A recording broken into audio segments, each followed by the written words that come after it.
আসসালামু আলাইকুম ওয়া রাহমাতুল্লাহি ওয়া বারাকাতুহু। দেশের ভিতরে দেশের বাহিরে যে যেখান থেকে আমার ভিডিওটা দেখছেন সকলকে জানাই আন্তরিক শুভেচ্ছা। সকলে আমার চ্যানেলটি সাবস্ক্রাইব করবেন, আমার চ্যানেলের সাথে থাকবেন। আমার স্ত্রীর একাধিক পরকীয়া প্রেম সম্বন্ধে আপনাদের সাথে শেয়ার করতে এসেছি, যা আমার চ্যানেলে একাধিক ভিডিও আছে এবং আমার স্ত্রী হিন্দু ছেলের সাথে পরকীয়া প্রেমের ভিডিও আছে, অশ্লীল কাজে লিপ্ত ভিডিওটি আছে, যা আপনারা দেখলেই সকলেই বুঝতে পারবেন। আসুন তাহলে আমার স্ত্রীর পরিচয় পর্বটা আপনাদের সাথে শেয়ার করি। আমার শ্বশুরবাড়ি গোপালগঞ্জ জেলা, থানা টঙ্গিপাড়া, গ্রাম বর্ণি উত্তরপাড়া, পোস্ট বর্ণি উত্তরপাড়া। বর্ণি বাজারের সংলগ্ন মোবাইল টাওয়ারের নিচেই আমার শ্বশুরের ঘর। আমার শ্বশুরের নাম মোহাম্মদ আশরাফ আলী মোল্লা। আমার শ্বশুরের দুটি ছেলে, বড় ছেলের নাম মোহাম্মদ রমজান মোল্লা, ছোটো ছেলের নাম মোহাম্মদ সাগর মোল্লা। আমার শ্বশুরের তিনটি মেয়ে, বড় মেয়ের নাম মুসাম্মদ রুজি আক্তার, দ্বিতীয় মেয়ের নাম মুসাম্মদ ডেজি আক্তার, তৃতীয় মেয়ের নাম মুসাম্মদ সুলতানা আক্তার, যা কিনা আমার বিবাহিত স্ত্রী। স্ক্রিনে দেখতে পাচ্ছেন বিয়ের কাবিননামা কাগজটি। এই মেয়েটিকে বিয়ের আগে দীর্ঘ 8 মাস যাবৎ এই পরিবারটি এবং এই মেয়েটি আমার সাথে যোগাযোগ করেছেন। বিয়ের আগে এই মেয়ের গার্জেন পক্ষ আমার বাড়িঘর এবং আমার সম্বন্ধে সব কিছু জেনে শুনে এসে বিয়ের সিদ্ধান্ত নিয়েছেন। আমি প্রবাস থেকে আসার পর এই মেয়েটি আমাকে খবর দেওয়া নিয়ে গোপালগঞ্জ কলেজ মাঠে আমাকে 3 বান্ধবী মিলে দেখেছেন। দেখা করার পর বাড়িতে এসে বিয়ের অনুমতি দিয়েছেন গার্জেন পক্ষকে। তারপর 2014 সালের 17 ডিসেম্বর আনুষ্ঠানিকভাবে মেয়েদের বাড়িতে 3 লক্ষ টাকা দেন মোহর ধার্য করে বিয়ের কাজটি সম্পন্ন করা হয় এবং বিয়ের সময় আমি বিয়ের দেনমোহরের সমস্ত টাকাই পরিশোধ করেছিলাম, যা 1 টাকাও বাকি ছিল না। আমি বিয়ে করার পর আমার স্ত্রীকে আমার বাড়িতে উঠাইয়া নিতে চেয়েছিলাম, কিন্তু শ্বশুরবাড়ির লোকজন আমার সাথে উঠাইয়া দেয়নি, বলেছিল ইন্টারমিডিয়েট পরীক্ষার পর আমার সাথে উঠাইয়া দিবে। আমি তাদেরকে সরল মনে বিশ্বাস করে আমি চলে গেলাম প্রবাসে। আমার স্ত্রী 3 মাসের অন্তঃসত্ত্বা। স্ক্রিনে দেখতে পাচ্ছেন একাধিক ফেসবুক আইডি। এই আইডির মাধ্যমে আমার স্ত্রী পরকীয়া প্রেমে জড়িয়ে যায়। পরিবারের সকলের সহযোগিতা করেছেন মেয়েটিকে পরকীয়া প্রেম করার জন্য। একসময় 3 মাসের বাচ্চাটাকে নষ্ট করে পরকীয়া প্রেমে জড়িয়ে যাওয়ার পর গ্রাম থেকে শহরে চলে যায় আমাকে না জানি। আমি এই সম্বন্ধে কিছুই জানি না। বড় বোনের বাসায় গিয়ে পরকীয়া প্রেমিকদের সাথে অবাধে চলাফেরা করতে থাকেন। পরকীয়া প্রেমিকরাও বাসায় আসে, সেও পরকীয়া প্রেমিকদের বাসায় যায়। আমি কথা বলতাম সাধারণ সিমের মাধ্যমে। আমি তাদের ঘনিষ্ঠ লোক মারফতে ইমো নাম্বারটি সংগ্রহ করি। সংগ্রহ করার পর ইমো নাম্বারটি আমি হ্যাক করি। হ্যাক করার পর তাদের কুকর্ম ইতিহাস আমার কাছে প্রকাশ হয়ে যায়।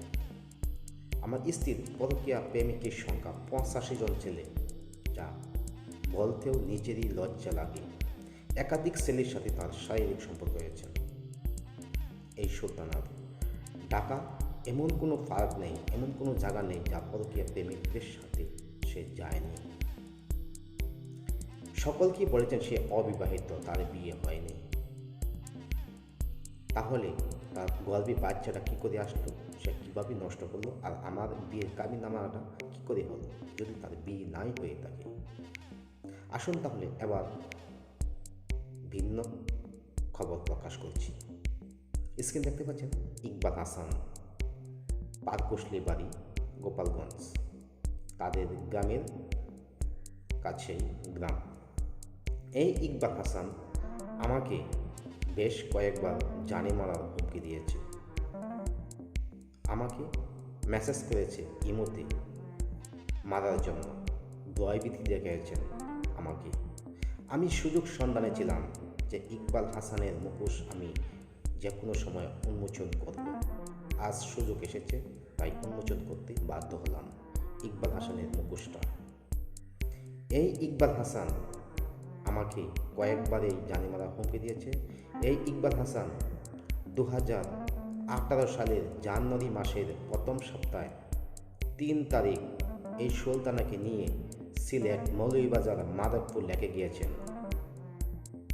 স্ক্রিন দেখতে পাচ্ছেন ছবিটি, লেখা দেখেন মৌলভীবাজার সিলেট মাধবপুর লেক। 4 তারিখ একটি ছবি পোস্ট করেছেন। সামনে ইকবাল হাসান, পিছনে সুলতানা, আমার স্ত্রী। আমি আমার স্ত্রীকে চিনি, আপনি কি চিনতে পারছেন? নিশ্চয়ই চিনতে পারছেন। এই ইকবাল হাসান আমার স্ত্রীকে নিয়ে সিলেট মাধবপুর গিয়েছেন। 7,000 টাকা বাসের টিকিট কেটে স্বামী স্ত্রী পরিচয়ে ওখানে গিয়ে 3 রাত 3 দিন ছিল। সে আমার স্ত্রী, স্ক্রিনে আমি আমার বিয়ের কাবিননামা কাগজ প্রমাণ দেখিয়েছি। এই ইকবাল হাসানের কী প্রমাণ আছে?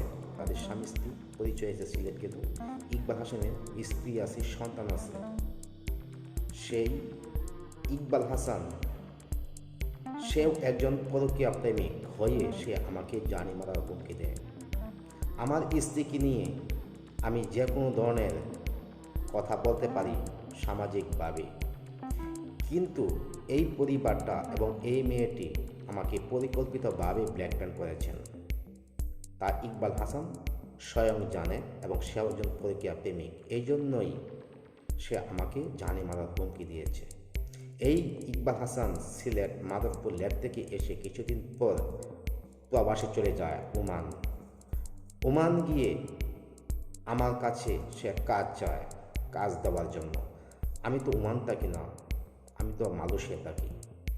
সে আমার কাছে মিনতি করে কাজের জন্য, কিন্তু আমি তাকে বলেছিলাম, আপনি বাংলাদেশ থেকে আমার সাথে যাই করেছেন না কেন আমি ভুলে গেছি। এখন আপনি একজন আমার মতন প্রবাসী, যেহেতু প্রবাসী এসেছেন, আমার মতো প্রবাসী, আপনার সমস্যা নেই। আমি মালয়েশিয়া থাকি, ওমান আপনি আছেন, সমস্যা নেই। আপনার কাজের ব্যবস্থা আমি ওমানে সেটিং